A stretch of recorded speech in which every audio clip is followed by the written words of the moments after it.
Hi, hello everyone. Welcome to Learn to Yarn.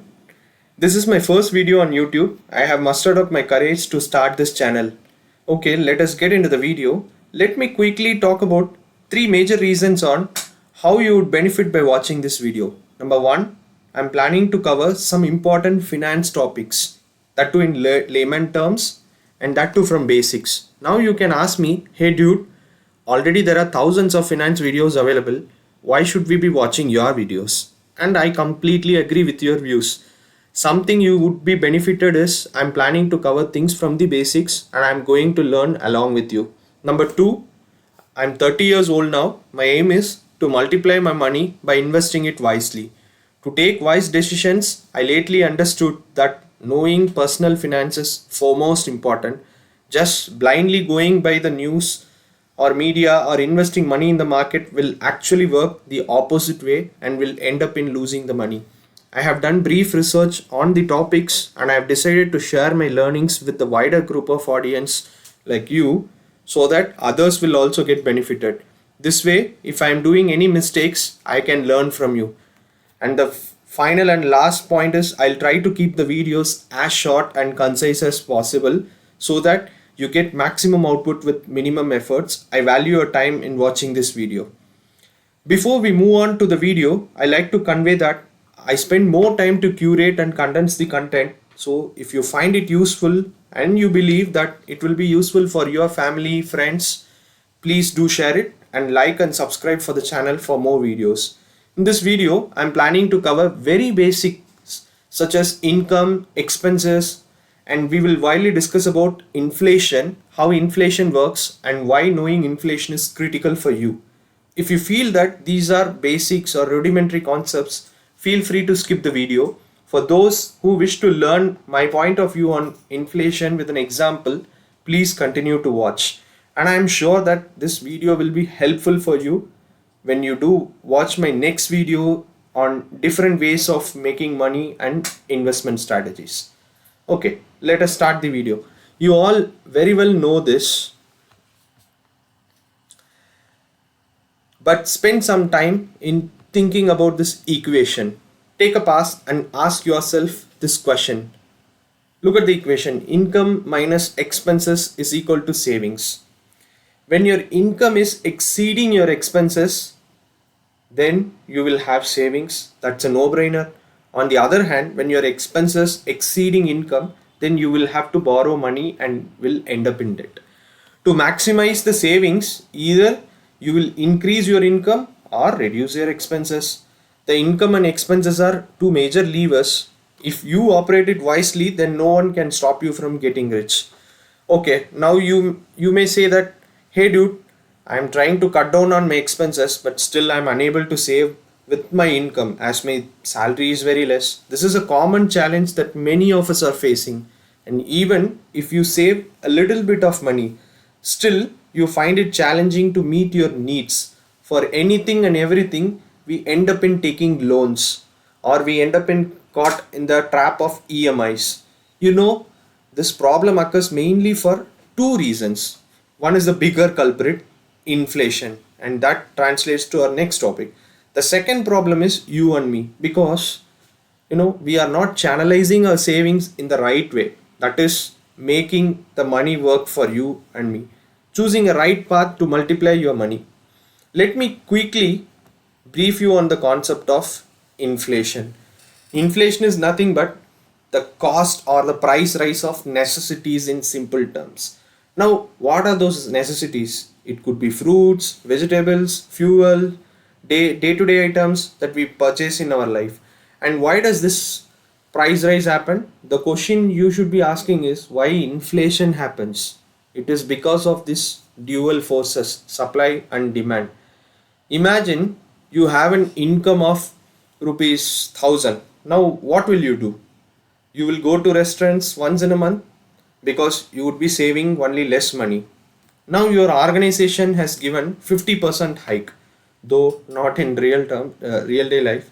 So your salary has become now 1150. So you may wish to visit the restaurant two times in a month, right?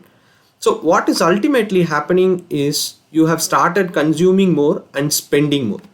Expand the same theory for 1.4 billion people in India. As many people have started coming 2 times a month to the hotels, the hotel guys will have to cook more. It's obvious, right? To cook more, they need to purchase more oil, vegetable, gases, etc., etc., etc. So the farmers and the gases or oil companies need to produce more. Sometimes these companies will not be able to meet with the demands of the hotel guys. So there are limited resources available, only limited tomatoes, say, gas and oil is available. Now all the hotel guys will fight to get their share of vegetables, oils and gases, right? Because they do want to prepare food for many of the customers and earn the money. More the food they provide, more the customers they save, more the money they will get. As the supply of these necessities are limited, the farmers, oil companies demand more price. Now it leads to price rise. So this is the natural phenomena behind inflation. The concept is when demand is more than the supply, then it will result in price rise, and that is called inflation. And that's the situation all countries are facing today. Now it's a very big problem across the world, as the hotel owners have started paying slightly higher price to the farmers, oil companies, to say so, the producers, right? Their profit will impact. Whose profit? The hotel owners. So they will increase the price of the food that we consume. As there is an increase in price, the hotel employees may demand more salaries, as they also have to buy the same oil, vegetables from the market. The hotel owners will think of either automating the process using robots or reduce the number of employees to keep the profit margin. This leads to unemployment, and this is a vicious cycle. Now, many people will get unemployed and they will not have salaries. God forbid this does not happen. So they cut down their expenses. So there are very less people now to buy the vegetables, oils, etc. from the producers. So the supply is now more than that of the demand. The price of all these necessities will again come down. So it is not expected out of you to know the details of inflation and how you can measure and control inflation, etc., etc. The case in point is that you should be aware of the concept of inflation so that you know how you get affected. In fact, a more relatable concept of inflation is the salaries that we get in our office, right? If you look at this slide or this slide, so imagine that on the very first year you are joining a company, right? With some hike, let us set that as a base year, and your income is 1,000. That is your base income. So when you are getting the 1,000 rupees, assume that you are getting 100 tomatoes for all your income, and the tomato per kg is rupees 100. You would have the purchasing power of purchasing 10 kgs of tomato. Next year, let us say you are getting a 8 percentage hike, right? Now your income has translated to 1080, and income has translated to 1080. However, inflation, let us say it has increased by 10 percentage. Now what happens? The tomatoes price goes up by 110 rupees, that is 110. Now you would end up in buying only 9.81 kgs of tomato. On the other hand, imagine the reverse scenario, the vice versa of it, right?